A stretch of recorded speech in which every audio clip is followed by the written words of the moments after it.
ఇచ్చిన బడ్జెట్కి ఓన్లీ 67 లక్షల మందికి మాత్రమే మనం ఆ 15 నెలలకి ఏదైతే సంవత్సరానికి 15,000 ఉందో ఆ డబ్బులు మనం ఇవ్వగలం సార్. మరి మిగిలిన స్టూడెంట్ పరిస్థితి ఏంటి? వాళ్ళు మరి ఎందుకు ఇవ్వరు? అంటే కాన్వెంట్ చదువుకునే వాళ్ళకి ఇవ్వరా, లేదంటే ఏంటి రీజన్స్ దేనివల్ల మళ్ళీ రేపు మీరు పథకాలు ఎగరగొడుతున్నారు? అది ఖచ్చితంగా వాళ్ళు చెప్పాల్సిన అవసరం ఉంది సార్. నేను అందుకేనండి వాసుదేవన్ గారు ఇప్పుడు కాంగ్రెస్ నాయకులు మాట్లాడారు.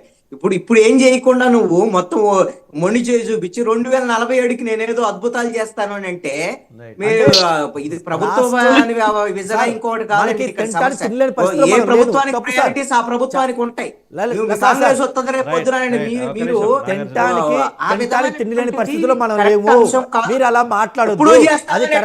ఇప్పుడు ఏం చేస్తున్నాం అనేది కదా, అది మభ్య పెట్టడానికే ఈ 2047 అనేటువంటి విజన్ ప్రకటించారు అనేటువంటిది నా పాయింట్. శేఖర్ రెడ్డి గారు మీరు మాట్లాడతారా? ముందు ప్రమీల గారు కూడా మాట్లాడిన తర్వాత మీరు మాట్లాడతారా?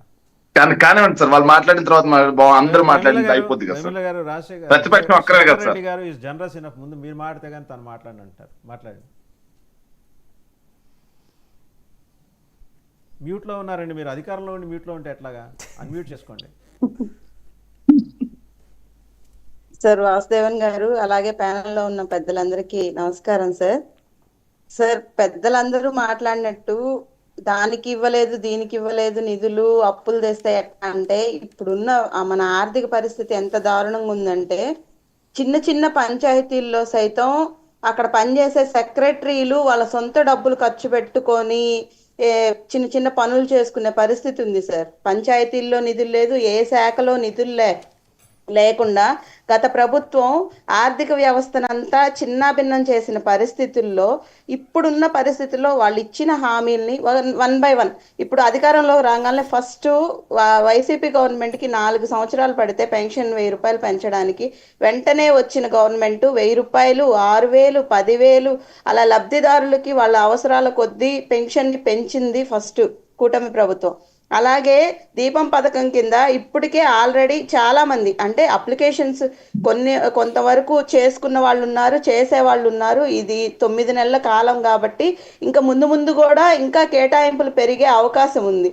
అలాగే ఇప్పుడు ఇచ్చిన బడ్జెట్లో తల్లికి వందనం చెప్పిన ప్రకారమే పిల్లలకి రేపు స్కూల్స్ ఓపెన్ చేసేటప్పటికి పిల్లలకి ఎంతమంది పిల్లలు ఉంటే ఇప్పుడు పాత గవర్నమెంట్ ప్రకారం ఇప్పుడు ఒక పిల్లలకే ఇచ్చారు అంటే ఒకళ్ళే చదువుకోవాలా, మిగతా వాళ్ళు చదువుకోవద్దా? ఇప్పుడు ఎంతమంది ఉంటే వాళ్ళకి లబ్ధి చేకూరుతుంది కదా సార్. ఆ కోణంలో మనం ఎందుకు ఆలోచించలేకపోతున్నాం?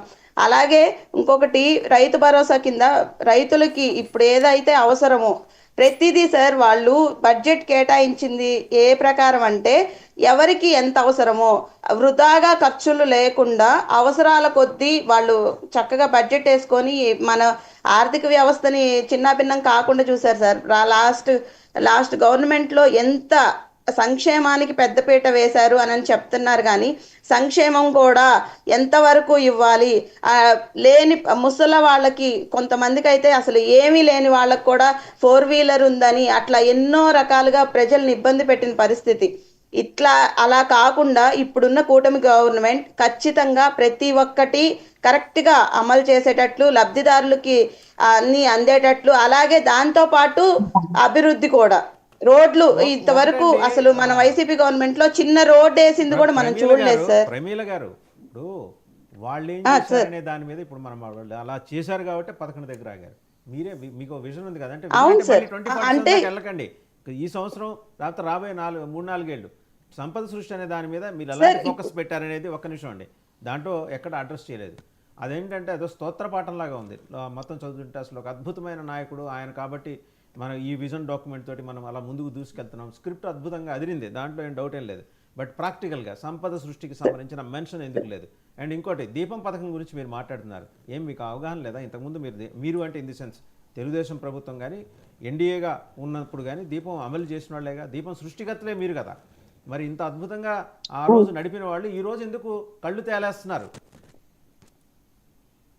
సార్ ఇప్పుడు 1 కోటి మందికి ఇప్పుడు చాలా మంది ప్రజలు 1,50,00,000 మంది ఉన్నారు. 1 కోటి మంది అప్లికేషన్స్ వాళ్ళకి అవైలబుల్ గా 1 కోటి మందికి దీపం పథకం అమలు అయ్యేటట్లుగానే ఉంది సార్ బడ్జెట్. మినిమం దగ్గర 1 కోటి మందికి అది అందిద్ది సార్. ఇంకా 90 చాలా లక్షల మంది మందికి అమ్మా. పెట్టుకోవాల్సిన వాళ్ళు ఉన్నారు. వాళ్ళందరూ పెట్టుకున్నప్పుడు అవి అన్ని అందుబాటులోకి వస్తాయి సార్. అలాగే సంపద సృష్టి అంటే రాష్ట్రం చిన్న చిన్న రోడ్లు కూడా లేకుండా గందరగోళంగా ఉన్న పరిస్థితుల్లో రోడ్లు కానీ గ్రామాభివృద్ధి కానీ ప్రతిదీ ఈ పెట్టుబడులు రావాలంటే ముందు మన స్టేట్ డివైడ్ అయిన తర్వాత మనం ఎంత వెనకబడి ఉన్నామో మనకు తెలుసు సార్. దాన్ని కొంచెం మనం అభివృద్ధి చేసుకుంటే ఖచ్చితంగా పెట్టుబడులు అనేవి వస్తాయి సార్. ఇంకో ఇప్పటి ప్రశ్న వరకు అండి, ఆ ప్రమీల పెట్టుబడులు గారు, తీసుకురావడానికి ఎటువంటి స్టెప్ ప్రమీల గారు మనకు ఇంకో పడలేదు ప్రశ్న, కదా. ప్రమీల గారు ఇంకో ప్రశ్న ఏంటంటే రాష్ట్ర ఆర్థిక వ్యవస్థని జగన్మోహన్ రెడ్డి దుర్మార్గపు పరిపాలనలో చిన్నాభిన్నం చేసి వెళ్ళిపోయారు ఆయన. వెళ్ళిపోయిన తర్వాత రూపాయికి 10 రూపాయలకి ఎదుర్కొనే పరిస్థితిలో మీరు రాగానే హఠాత్తుగా 1000 రూపాయలు ఎలా పెంచారు పెన్షన్? నిజంగా చిన్నాభిన్నం అయితే మీరు పెంచడానికి అవకాశం ఉండకూడదు కదా. ఏమైనా మ్యాజిక్ వ్యాండ్ ఉందా మీ దగ్గర? మెజిషియన్ మ్యాండ్రైక్ అలాంటి ఏమైనా ఇచ్చాడా మీకు కుటుంబ ప్రభుత్వానికి?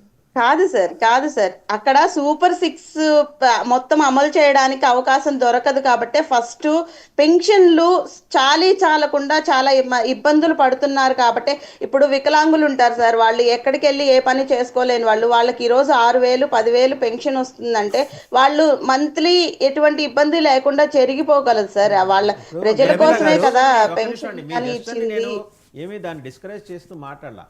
ఎలా సృష్టించారా 1000 రూపాయలు ఎక్కడి నుంచి వచ్చినాయి? ఎందుకంటే జగన్మోహన్ రెడ్డి ఉన్న బొచ్చులో మిగిలిన పావులా కూడా ఎత్తుకెళ్ళిపోయాడు. ఎత్తుకెళ్ళిపోయిన తర్వాత మీకు ఎలా వచ్చినాయి 1000 రూపాయలు ఒక్కొక్కరు ఇవ్వడానికి అనేది ఇప్పుడు మామూలుగా అంటే కామన్ సెన్స్ ఉన్న వాళ్ళు అడుగుతున్న ప్రశ్న అండి. అవును సార్. అంటే కొంతైనా ఇప్పుడు రుణ రూపంలో కూడా బయట నుంచి అప్పులు తీసుకొచ్చుకున్న పరిస్థితి ఉంది కదా సార్. అప్పులు చేయొద్దు అనుకున్నాం కదా. మనం ఏం చెప్పాము? జగన్మోహన్ రెడ్డి యొక్క పైశాచిక పాలనలో అప్పులు చేసి రాష్ట్రాన్ని అధోగతి పాలు చేశాం కదా మనం. సార్ అప్పులు చేయొద్దని అనుకోలేదు. అప్పులు అసలు చేయకుండా రాష్ట్రం నడిపే పరిస్థితులు లేవు సార్. కాకపోతే జగన్మోహన్ రెడ్డి గారు చేసినట్లు లక్షల కోట్లు తీసుకొచ్చుకొని వాళ్ళ సొంత ఖజానాలు నింపుకోవడం కాకుండా ప్రజలకు ఉపయోగించారు. మీరు 90,000 కోట్లు అప్పు చేశారమ్మా. 90,000 కోట్లు అప్పు చేశారు. ఒక నిమిషం, ఇప్పటి వరకు 90,000 అవును కోట్లు. సార్. ఒక నిమిషం ప్రమీల గారు, నేను అడిగేది ఏంటంటే అప్పులు చేయడానికి మా దగ్గర అసలు మా వల్ల కాదని నిన్న ఆర్థిక మంత్రి పయ్యావుల కేశవ్ గారు మనలందరినీ ప్రిపేర్ చేశారు. అందరూ కూడా ఒక కప్పు హార్లిక్స్ తాగేసి రెడీగా ఉండండి, మనకు అప్పులు పుట్టవు, ఉన్నదాంట్లోనే సర్దుకుందాం అన్నట్టు మాట్లాడారు. Anyhow you need to exercise more. ఈ లోపల ఒకసారి శేఖర్ రెడ్డి గారి దగ్గరికి వెళ్దాం. శేఖర్ రెడ్డి గారు, మొత్తానికి మీరు ఊడ్చుకెళ్ళిపోయారు. 10 పైసలు పావలా ఉంటే అది కూడా మీరు వెళ్ళేప్పుడు అమ్మ అది కూడా ఉంటే మరి దాంతో ఏమైనా అభివృద్ధి కార్యక్రమాలు చేసేస్తారేమో అని మీ జేబులో పెట్టుకొని మరీ వెళ్ళిపోయారు. అయినా కూడా చూడండి, వీళ్ళంత సమర్థవంతమైన ప్రభుత్వం అంటే వీళ్ళు రాగానే 1000 రూపాయలు పెన్షన్ పెంచారు. అదేంటి గవర్నెన్స్ అంటే, మీది కాదు. సార్ నమస్తే అండి వాసుదేవన్ గారు, మీకు తోటి ప్యానలిస్టులకి 99 టీవీ వీక్షకులందరికీ కూడా good morning sir. Sir Mohan Babu గారిది ఎం ధర్మరాజు అని చెప్పి ఒక సినిమా ఉంటుంది సార్, చూసుంటారు అనుకుంటా. ఆ సినిమాలో కైకాల సత్యనారాయణ గారితో మోహన్ బాబు గారు ఒక మాట అంటారు, సంభవామి యుగే యుగే అంటారు సార్. దాని అర్థం ఏంటంటే ఏమో నాకేం తెలుసు అండి, గుళ్ళో పూజారి అన్నాడు నేను అన్నాను అంటారు సార్. మీరు ఇంకో విండోలో ఓపెన్ చేసినట్టున్నారు, కైండ్లీ మ్యూట్ దట్ అండి. మరి ఎక్కువ వస్తుంది మీ దగ్గర అనుకుంటాను. ఇంకో విండోలో ఓపెన్ చేయాలి, వాల్యూమ్ తగ్గించండి. రైట్.